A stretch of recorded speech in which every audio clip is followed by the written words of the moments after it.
The universe is a dark ocean, endless and silent.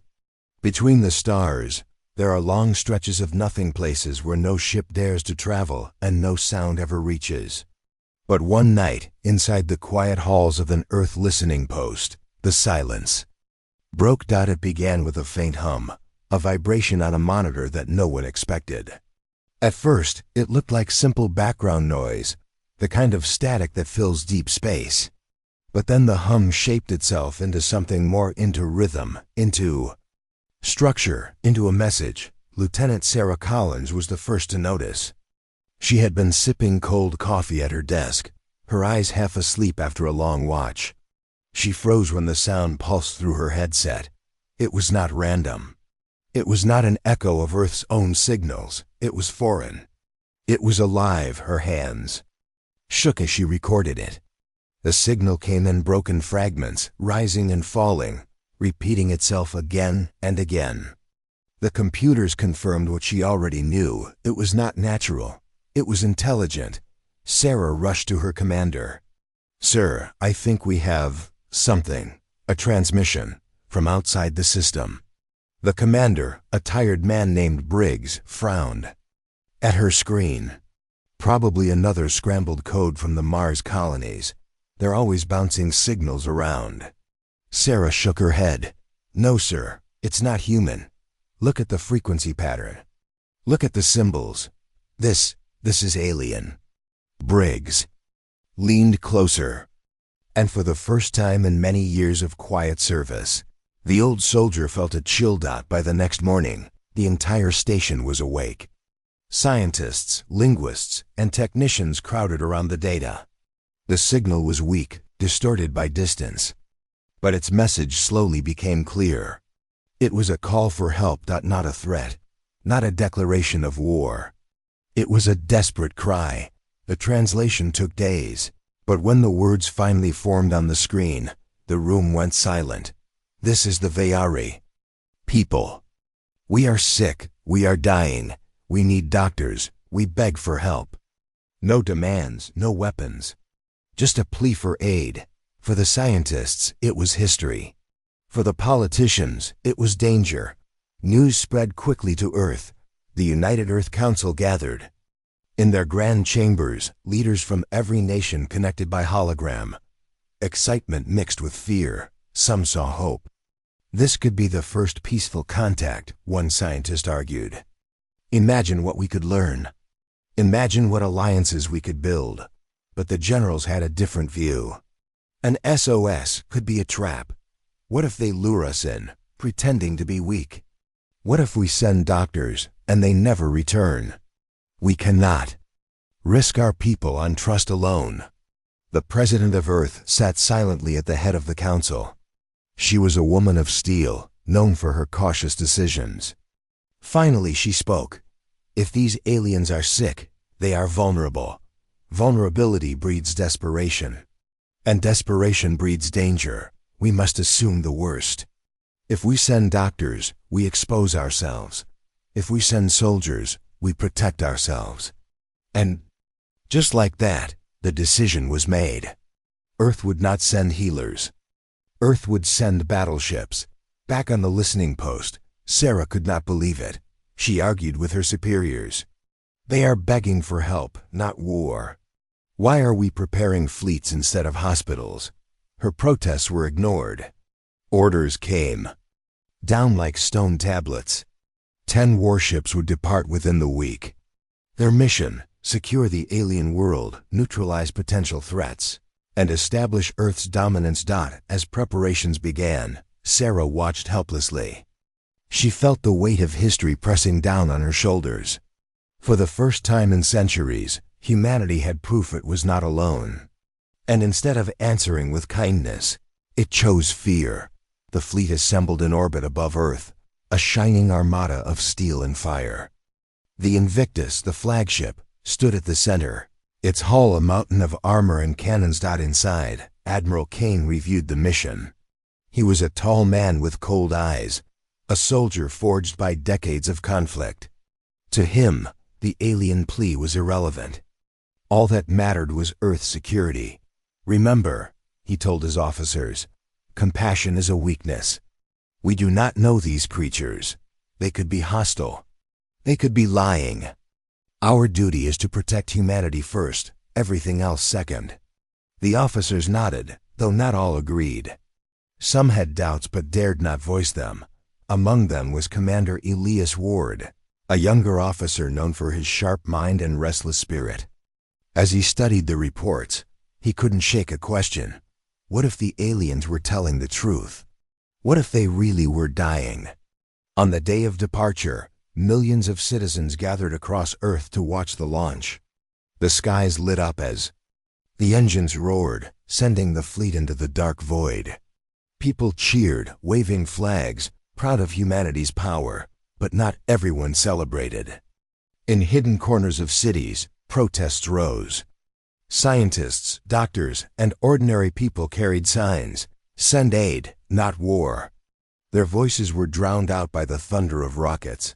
Sarah Collins stood among them, holding a simple sign with shaking hands. They asked for doctors. Her words vanished into the roar of engines out in space. The fleet sliced through the Black Sea, their course locked on the alien signal. Days turned to weeks. Inside the warships, soldiers trained for battle, weapons were polished, strategies were rehearsed, but Elias Ward found himself drifting to the observation deck often. He stared at the stars, thinking about the message. He remembered the tone of it, the broken, trembling sound of desperation. It did not feel like deception. It felt like truth. One night he asked the Admiral, "Sir, what if they really need us? What if we're making a mistake?" Kane's eyes were ice. "If they are weak, we control them. If they are strong, we fight them. Either way, humanity survives. Do not confuse survival with mercy." Ward said nothing. But inside, a fire of doubt burned out as the fleet approached the alien system. Tension grew. The ships went on full alert. Weapons charged. Fighters prepared for launch. On the bridge of the Invictus, alarms glowed red. The planet appeared on the screen, an ocean world with vast cities along the coasts. At first glance, it looked peaceful. Too peaceful. Scan for defenses, Kane ordered. Sensors swept the skies. There were no fleets, no cannons, no shields, only broken satellites drifting like dead birds. Confusion rippled through the crew. Where was the threat? And then the surface came into view. What they saw made even hardened soldiers pause. The cities were not standing tall. They were crumbling. Hospitals overflowed with bodies. Streets were empty, except for scattered groups of weak, staggering figures. The planet was not a fortress. It was a graveyard. Ward's voice was quiet. "Sir, they weren't lying." The bridge fell silent. Even Kane's face hardened, not with guilt, but with calculation. "Maintain orbit," he said. "We proceed with caution." Down below, the aliens raised their eyes to the sky. They saw the human ships arrive, vast shadows blotting out the stars. For a moment, hope sparked in their hearts. Perhaps the doctors had come. Perhaps salvation had arrived. They sent another message, weaker this time, nearly broken. "Welcome. Please, help." But the battleships above did not answer with doctors. They answered with silence and with weapons ready.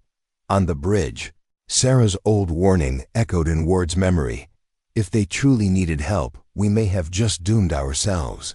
And as the alien world stared up at the black steel of Earth's fleet, the first chapter of humanity's greatest choice began. The human fleet cut through the silence of deep space like blades of fire. Their engines burned bright against the black void, leaving glowing trails as they approached the alien star system. 10 massive battleships, armed with cannons and missiles, formed a wall of steel. Their presence was not quiet. It was not gentle. It was war arriving at the doorstep of the unknown. Inside the flagship Invictus, Admiral Kane stood tall at the command deck. His face was carved in stone, eyes cold as the void outside. He had no patience for doubt, no room for hesitation. To him, this mission was clear: secure the alien world, establish control, protect humanity. Yet beneath the order and discipline, whispers of unease floated through the fleet. The crew had all seen the broken alien transmission. They had all heard the trembling voice asking for help. Some soldiers hardened their hearts. Others wondered if they were about to fire on the sick and the dying. Commander Elias Ward was one of them. He stood near the observation windows, staring at the alien sun as it burned weakly in the distance. The light was pale, sickly, like a candle about to die. He felt a strange ache in his chest. What kind of world lived under such a star? What kind of people had sent that desperate call? The fleet slowed as they entered the system. The alien planet grew larger on the screens, a blue and green sphere wrapped in thin white clouds. From orbit, it looked beautiful, alive. But beauty can be a mask, and no one on the Invictus forgot that possibility. Scan the planet, Kane ordered. Technicians hurried at their stations. Data flowed across monitors. At first, silence. Then the results appeared. No orbital defenses detected, one officer reported. No active fleets detected, said another.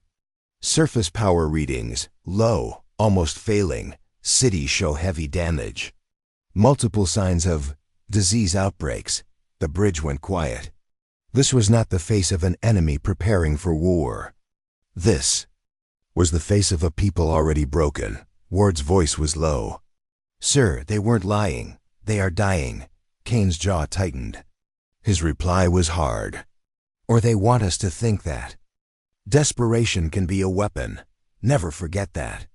The planet filled the view screen. From orbit, scars were visible across its surface. Great cities along the coasts had collapsed towers, streets empty of life.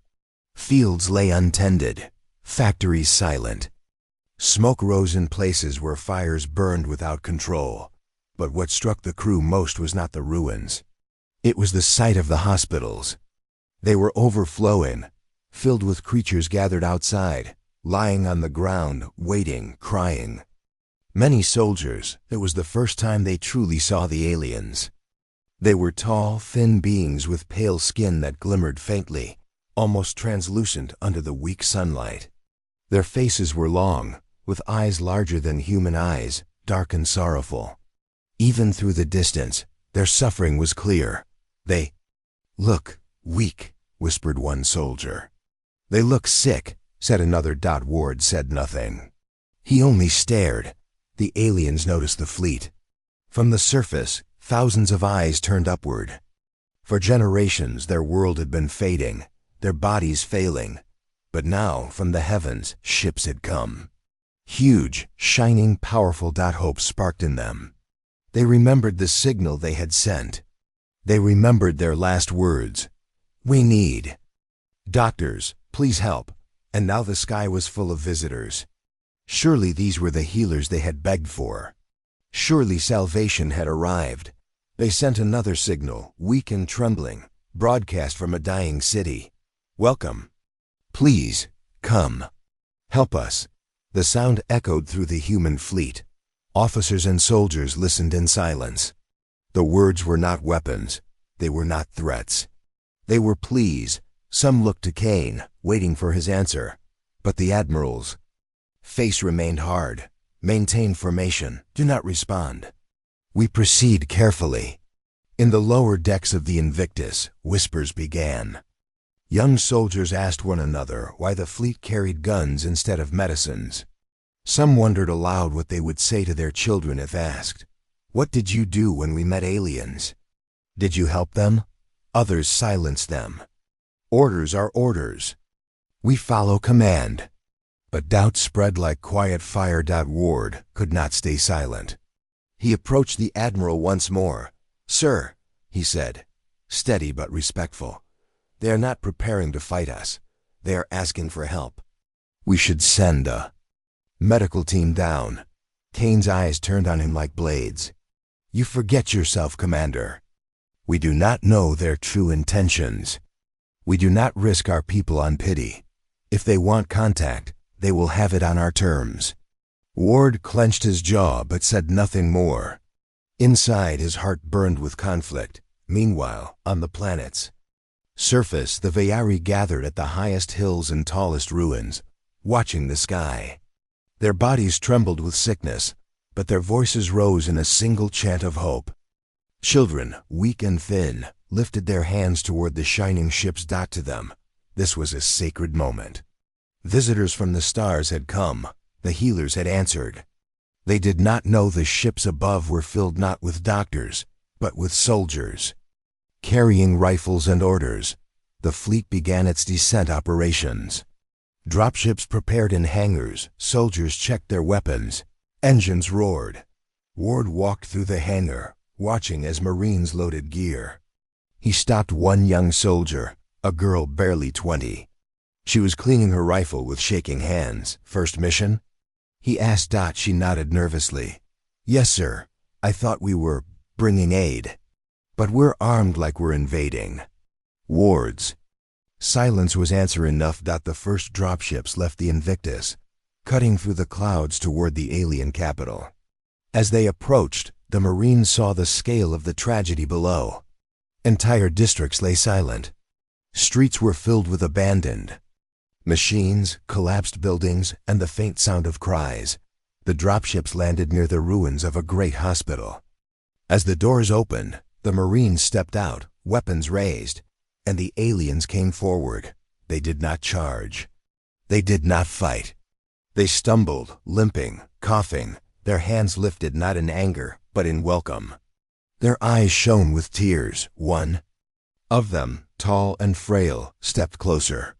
His voice cracked as he spoke the broken human words they had practiced for years. "Doctors. Where are doctors?" The soldiers froze. Guns in hand, but no enemy before them. Only the sick begging. Reports streamed back to the Invictus. Ward read them with clenched fists. The aliens were not soldiers. They were patients. Their hospitals were collapsing. Their doctors were already dead. Their children were the first to fall sick. He took the report to Kane. "This is proof, sir. They are no threat. We must send medical aid." Kane read the words, but his expression did not change. "We are not here to play saviors. We are here to secure a planet. If they resist, we will crush them. That is all." "But sir—" "Enough, Commander. Do your duty."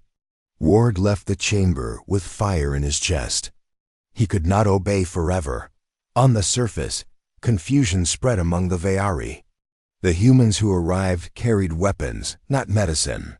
They searched the ruins with scanners, not healing tools. The aliens could not understand. Had there been a mistake? Did the healers not know? Still, they waited. Still, they hoped. Children reached for the Marines, tugging at their armored suits with tiny hands. Some Marines looked away. Some felt tears sting their eyes. Others pushed the aliens back with cold commands. "Do not touch." The difference between orders and hearts grew wider with each passing hour. That night, from orbit, the fleet looked down on the alien cities. Fires burned like candles in the dark. And in the command deck of the Invictus, Admiral Kane received a new message from Earth. The Council's words were sharp. "Secure the planet. Establish military control. If they resist, burn the city." Ward overheard the transmission. His blood went cold. Burn the city? These were not enemies. These were the dying. He knew then that a choice would come. A choice between duty to command and duty to conscience. The next morning, as the sun rose weakly over the alien horizon, more dropships descended. Marines spread through ruined streets. And the Vayari gathered once more, their voices thin but filled with desperate hope. One alien child, frail as paper, lifted a flower toward a soldier. A gift, a sign of trust. The soldier hesitated, lowered his gun, and accepted it. But above them, orbiting in the black sky, Admiral Kane watched with cold eyes. To him, it was not trust. It was weakness. And as the fleet tightened its hold, As orders from Earth grew darker, the stage was set for humanity's first true test. Would they answer? With mercy or with fire? The alien world lay silent beneath the shadow of Earth's fleet.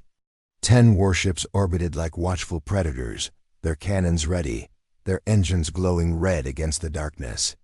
To the Vayari people below, they looked like gods descending from the stars. But to the humans who commanded them, they were weapons of control. Admiral Kane stood at the center of the Invictus command deck, hands clasped behind his back. His eyes never softened. To him, the scene below was not tragedy but territory. A weak world waiting to be claimed. Yet among his officers, doubt grew louder. Commander Elias Ward felt it most. He had seen the alien faces, the frail bodies, the empty streets filled not with soldiers, but with patience. They were not preparing for war. They were preparing for death. And now, as reports from the ground streamed in, the truth began to take shape. The sick planet, the Marines in the alien capital, moved cautiously at first. But it quickly became clear there was no army to fight them. The only resistance came from the coughing of the sick, the moans of the dying. Entire hospitals overflowed with bodies. The Vayari doctors, what little remained of them, were dead. Or dying themselves. The disease had spread too fast, too cruelly. The alien victims showed the same symptoms: skin losing color, trembling limbs, eyes clouded with fever. Their breath came in ragged gasps, and their voices cracked when they spoke. And yet, through the suffering, they reached out with hope. They asked for doctors. They asked for medicine. They asked for life. The Marines sent back recordings, images of children collapsing in the streets, families crying beside their sick. Hospitals turned into morgues. When Ward saw the reports, his chest tightened. This was not an enemy. This was a cry for help. Decoding the signal in the science division of the Invictus, linguists worked tirelessly. They studied the alien language, breaking it down piece by piece. The original SOS signal was played again and again, compared with new transmissions from the surface. After days of work, the meaning became clear. The aliens had not lied.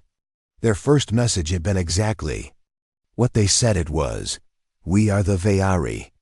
A sickness has taken our people. Our doctors are gone.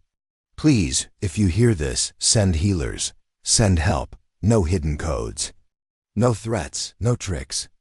Only desperation. One scientist, an old man named Dr. Hayes, brought the final translation to Ward. His hands trembled as he handed over the report. They were telling the truth all along, Hayes said softly. This is no trap. This is a species on the edge of extinction. Ward felt a mix of anger and sorrow. He knew what this meant. He also knew Admiral Kane would ignore it. The orders from Earth, the Council on Earth, had no patience for compassion. Their messages grew colder with each day. Secure the cities.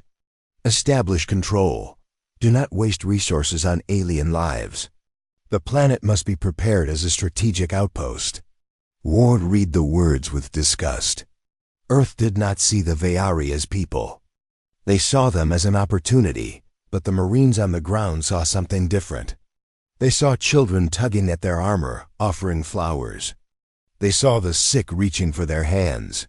They saw trust, not danger. And slowly, quietly, some began to disobey orders. The young officer, one evening, in the ruins of the alien capital, a young Marine named Corporal Jameson wandered near a crumbling hospital. He had been ordered to guard the perimeter. But when he heard a soft cry from inside, he followed it. There, in the shadows, he found a Vayari child. Thin as paper, eyes wide with fever, clutching a broken toy. The child looked up at him with fear, then with hope. Jameson lowered his weapon. He reached out, offering water from his pack. The child drank desperately, then whispered in broken human words, "Doctor?" The Marine swallowed hard. No kid, not a doctor. Just a soldier. But when the child collapsed, Jameson carried them back to the dropship. Against orders, he called the medics. Word spread quickly among the troops. Soldiers who had been told to keep their distance began secretly helping, sharing food, giving water, calling for field medics. The sickness was dangerous, but so was silence. For the first time, humanity's soldiers began acting not as conquerors, but as protectors. Confrontation. Ward brought the new reports to Kane. He showed him the decoded signal. The images of the sick, the recordings of Marines helping children. "This is the truth, Admiral," Ward said firmly. "They are not enemies. They are asking for help. If we abandon them, we will be remembered as monsters." Kane's eyes were like ice. "We are not here to play saviors. Our orders are clear. Secure the planet. Prepare it for Earth." "But sir, enough." Kane's voice cut like a blade. "Do not forget your place, Commander. Compassion will not save humanity. Strength will. If these aliens die, then so be it. Their planet will serve us better without them." Ward felt fury rise in his chest, but he forced it down. He could not openly defy the Admiral, not yet. The aliens' offer that night, a new transmission came from the surface. It was weak, broken, but translated clearly. The Vayari elders spoke directly to the humans. Their words were not anger, but pleading. "We know our time is short, but we can share what we have, our knowledge, our medicine, our cures. We will give them freely, if only you help us survive." The words stunned the science division. Even in their weakness, the Vayari offered something extraordinary. Their libraries held cures for diseases humanity still struggled with: cancer, genetic disorders, even infections that had plagued Earth for centuries. Dr. Hayes whispered in awe. "They are not just asking for help. They are offering salvation for U.S." Ward felt the weight of it. This was not only about mercy. This was about the future of two species. The soldiers doubted in the barracks. Soldiers whispered late into the night, "Did you see the kids down there?" One asked, "They're not fighters, they're just sick. My squad gave them rations," another admitted. "Don't tell command. What if helping them saves us too?" A third wondered. The doubt spread. The idea grew. Orders from above said conquest. But their hearts told them something else. Even hardened Marines began to question. What was the point of power, if not used to protect? The Council's last word. Days later, a final order came from Earth. It was short. It was merciless. Resistance reported. Secure total control. If necessary, burn the capital. No exceptions. The words chilled everyone who read them. Burn the capital? There was no resistance, only the cries of the dying. Ward knew then that Earth's leaders were blind.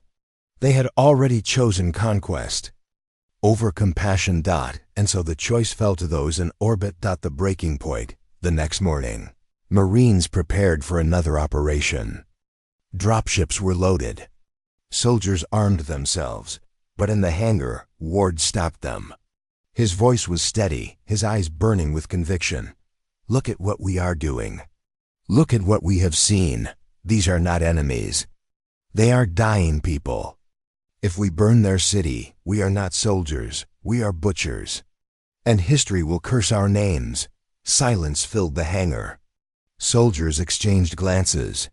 Some lowered their weapons. Some nodded slowly. For the first time, the cracks in Kane's command became visible. The Admiral's fury when Kane learned of Ward's words, his fury was volcanic. He summoned him to the command deck. "You dare undermine me?" Kane roared. "I dare speak the truth," Ward answered firmly. "You are a traitor to your duty. And you," Ward said, his voice sharp as steel, "are a traitor to humanity's soul." The bridge went silent.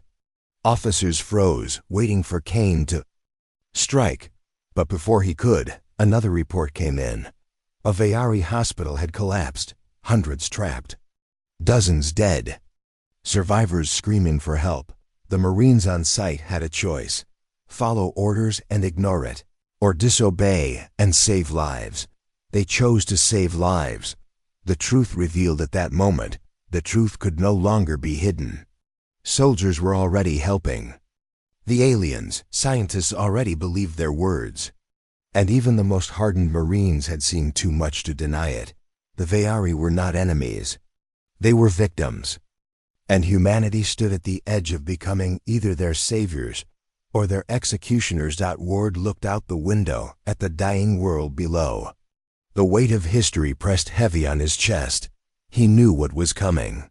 Cain would follow Earth's orders. The cities would burn, unless someone stood against him. And in that moment, Ward made his choice. The truth was revealed. The Ve'ari had never lied. Their sickness was real. Their plea was sincere. Their offer was priceless. Now humanity's fleet faced a decision that would define them forever.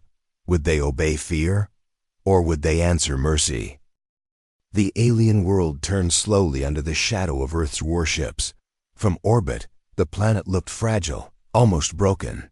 Smoke rose from dying cities, hospitals overflowed, and the cries of the Ve'ari people echoed even through static-filled transmissions. And above them, humanity's fleet waited 10 great ships, armed for conquest, not for healing. Admiral Cain stood at the heart of the flagship Invictus. Face carved from iron, his orders from Earth were clear. Secure control, silence resistance, burn the capital if needed. To him, it was simple. Orders were survival. Doubt was death.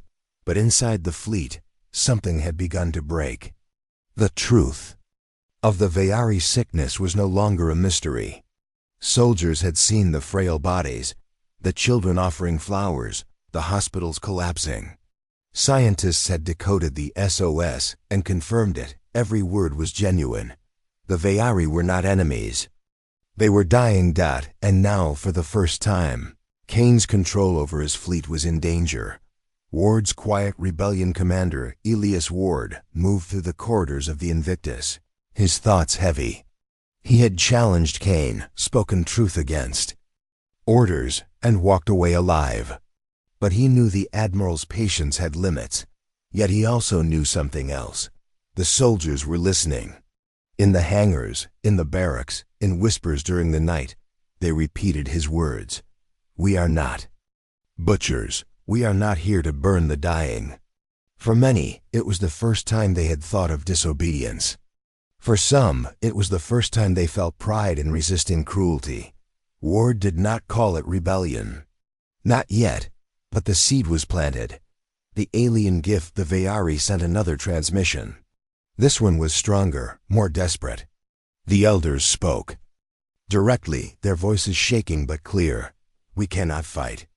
We cannot flee, but we can share. We hold knowledge that may heal your own kind. We will give it freely.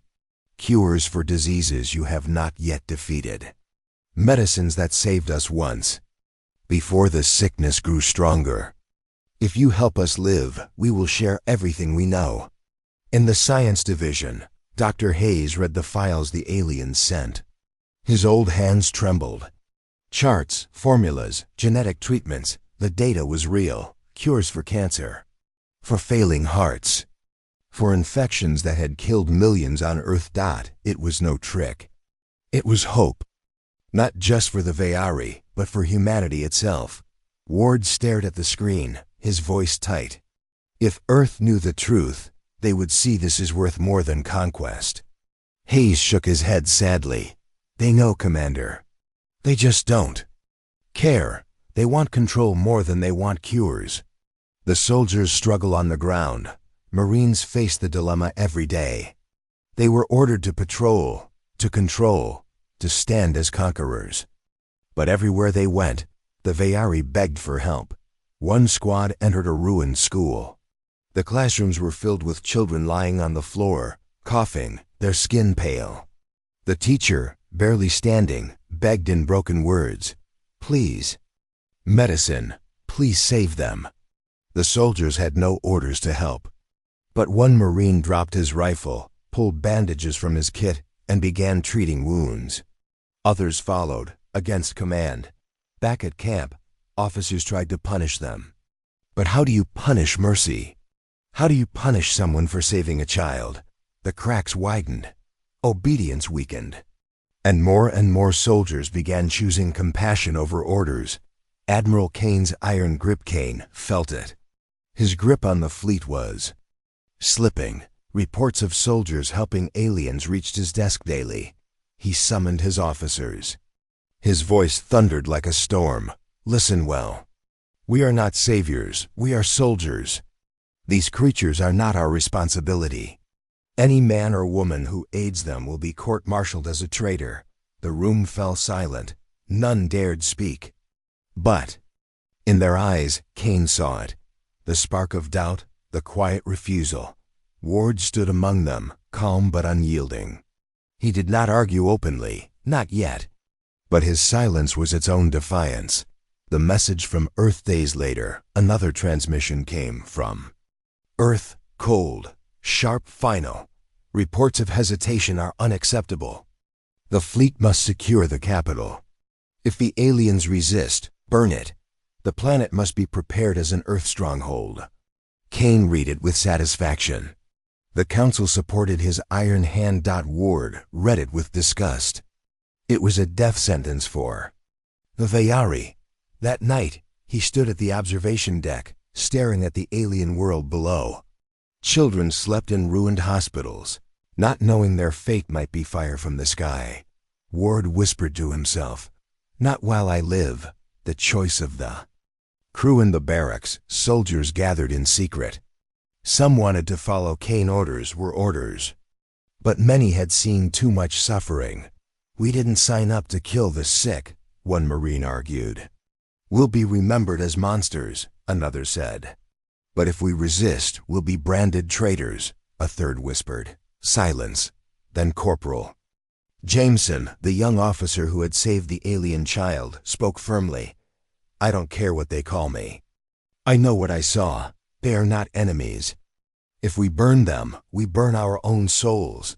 Heads nodded. The choice was spreading. Kane's iron grip was cracking. Ward's dilemma. Ward knew time was running out. Kane was preparing the fleet for an Operation 1. That would secure the alien capital by force.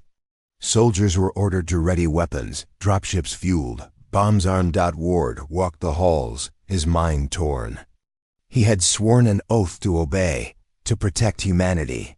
But was obedience worth more than justice? He thought of the alien children. He thought of the elders offering cures. He thought of the soldiers whispering in the dark, waiting for someone to lead them, and he realized silence was no longer an option. The Admiral's ultimatum. The day came. Kane summoned his officers to the command deck. His voice was sharp as a blade. "Tomorrow, we descend on the capital. If they resist, we burn it.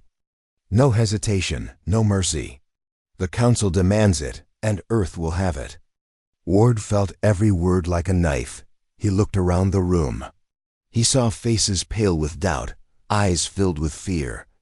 Kane's gaze fell on him. "Do you understand, Commander?" Ward held his stare. "I understand, sir." But inside he had already made his choice. The secret plan. That night, Ward met with Dr. Hayes and a group of trusted officers. In a quiet chamber, away from Kane's ears, he spoke. "If we follow orders, we burn the capital. We kill thousands who are already dying. And we throw away knowledge that could save our own species." The officers listened, tense. Ward continued, "I will not obey. If Kane moves to destroy them, I will stand against him, but I cannot do it alone." Silence. Then one by one, the officers nodded. Dr. Hayes spoke softly. "Then history will remember this night. The night we chose mercy over fear.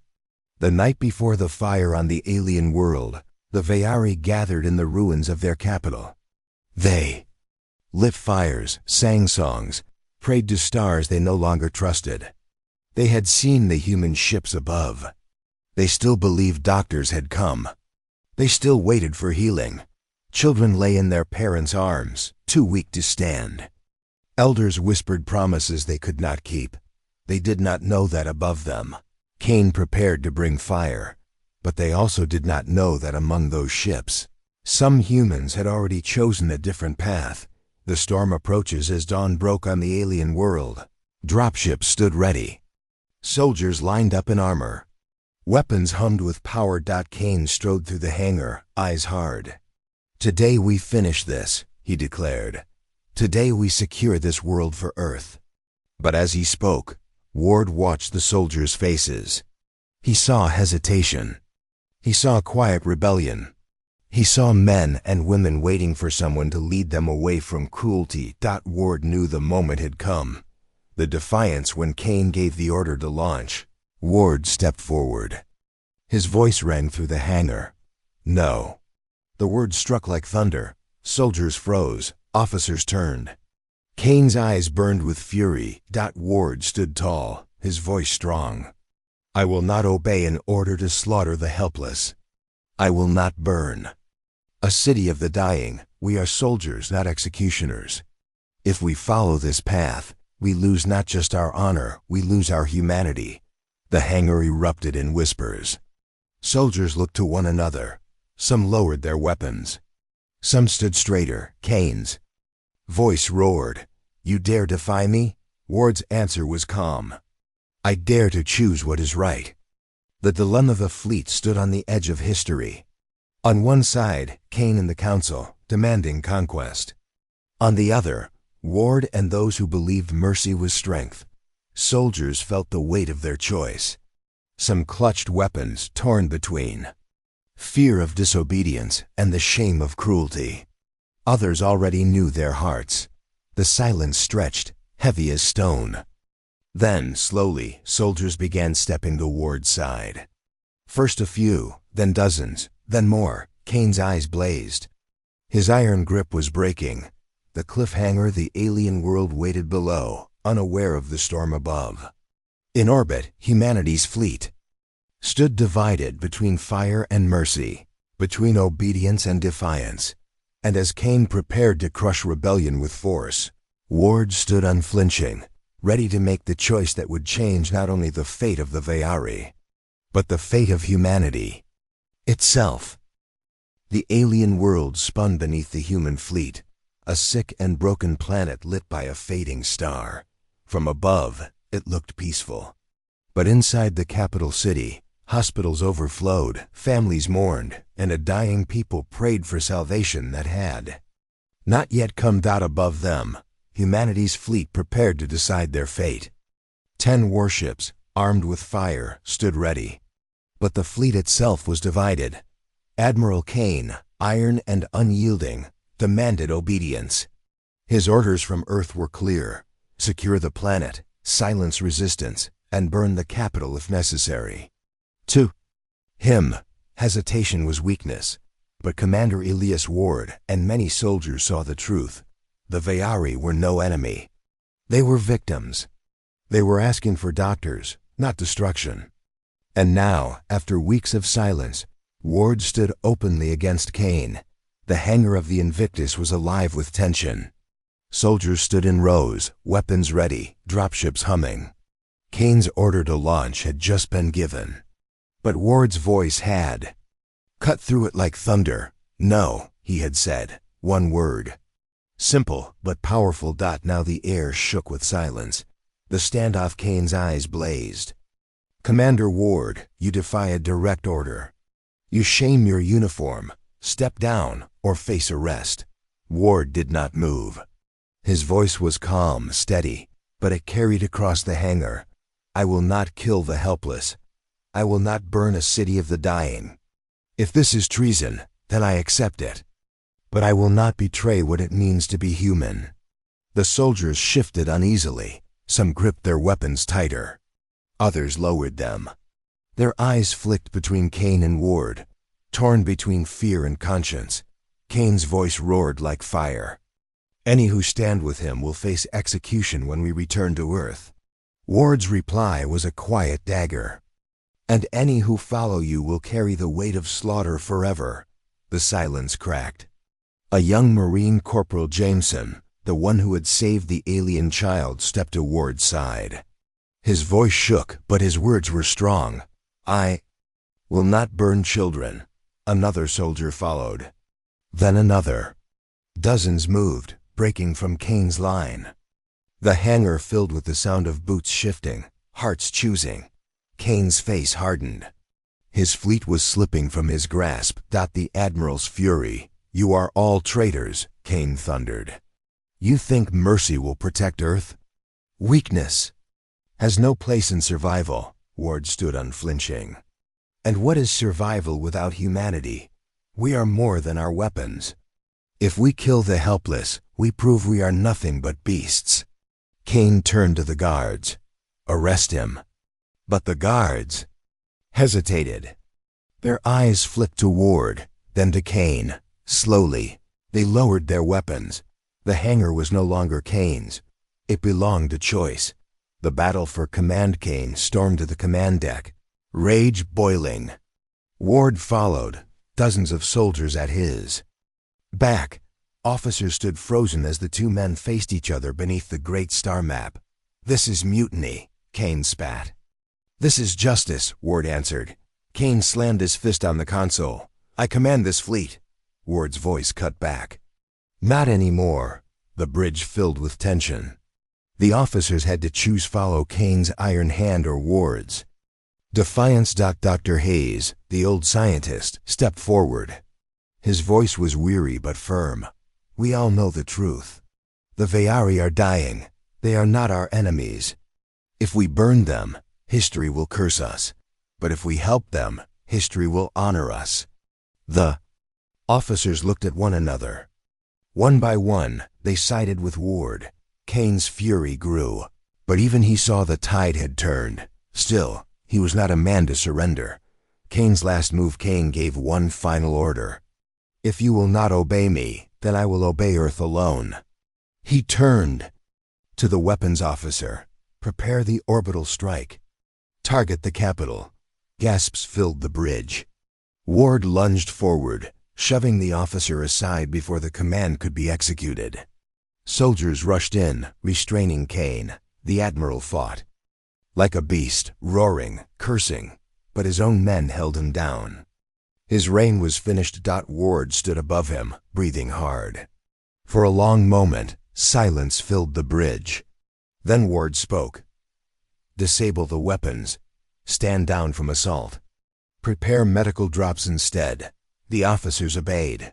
For the first time, the fleet shifted from conquest to compassion. The first aid dropships launched again.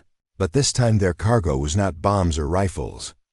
It was doctors, medics, and supplies. Soldiers carried not weapons, but stretchers and food. When the ships landed, the Vayari gathered with trembling hope. At first, they feared fire would fall. But instead, they saw humans carrying medicine. Children ran forward, weak but smiling. Parents wept openly. Elders bowed their heads in gratitude. For the first time since the sickness began, the Vayari felt hope return. Ward himself descended with the first team. He walked through the ruined hospital, guiding doctors as they set up equipment. He held the hands of the sick, spoke softly to families, and made a promise. You are not alone anymore. The Council's wrath back on Earth. The Council erupted in fury. Reports of Kane's arrest and Ward's defiance spread quickly. The leaders of humanity saw not mercy, but betrayal. They sent a message across the stars. Cold and sharp, Commander Elias Ward is guilty of treason. A replacement fleet is en route. He will face trial, and those who followed him will be punished. But the message came too late. The galaxy was already watching. Other colonies, other worlds, even allies of Earth had heard the alien SOS. They saw what Kane had planned, and they saw what Ward had chosen. And many whispered the same thing. Perhaps humanity is not only a species of war. Perhaps they can also be a species of mercy. The Vayari's words. Weeks passed. The humans worked side by side with the Vayari. Medicine slowed the sickness. New shelters rose from ruins. Doctors learned alien treatments, and the Vayari shared their cures. One evening, as Ward walked through the recovering capital, an elder approached him. The alien's body was frail, but his eyes shone with strength. He spoke in halting human words. "You came with battleships. We feared you would bring death, but your soldiers chose life. Perhaps your greatest strength is not your weapons, but your mercy." Ward bowed his head. The words struck deep. For the first time in weeks, he felt peace, the price of defiance, but peace came at a cost. Kane was locked in the brig, raging like a caged beast. He promised vengeance. He promised Earth would punish them all. Ward knew he was right. The replacement fleet would come. He and those who followed him would be branded traitors. Yet when he looked at the children laughing in the streets, healed by medicine, he knew the choice was worth it. The reputation of humanity across the stars, the story spread. The Vayari told it first. They spoke of how they had sent a call for doctors, and how humanity had sent battleships instead. But in the end, those battleships became hospitals, and those soldiers became healers. Other alien species listened. Some had feared humanity's rise. Some had seen only their weapons. But now whispers changed. They are not only conquerors, they are also protectors. For the first time, humanity's reputation grew not only from fear, but from respect. Commander's reflection ward stood once more at the observation deck of the Invictus. The alien world glowed below, its cities slowly rebuilding, its people singing once more. Dr. Hayes joined him, hands clasped behind his back. "Do you realize what you've done, Elias?" Ward gave a tired smile. "Disobeyed every order, doomed my career, and made humanity a new enemy on Earth." Hayes shook his head. "No, you gave humanity a new name in the stars that will last longer than any career." Ward looked at the stars, his voice soft.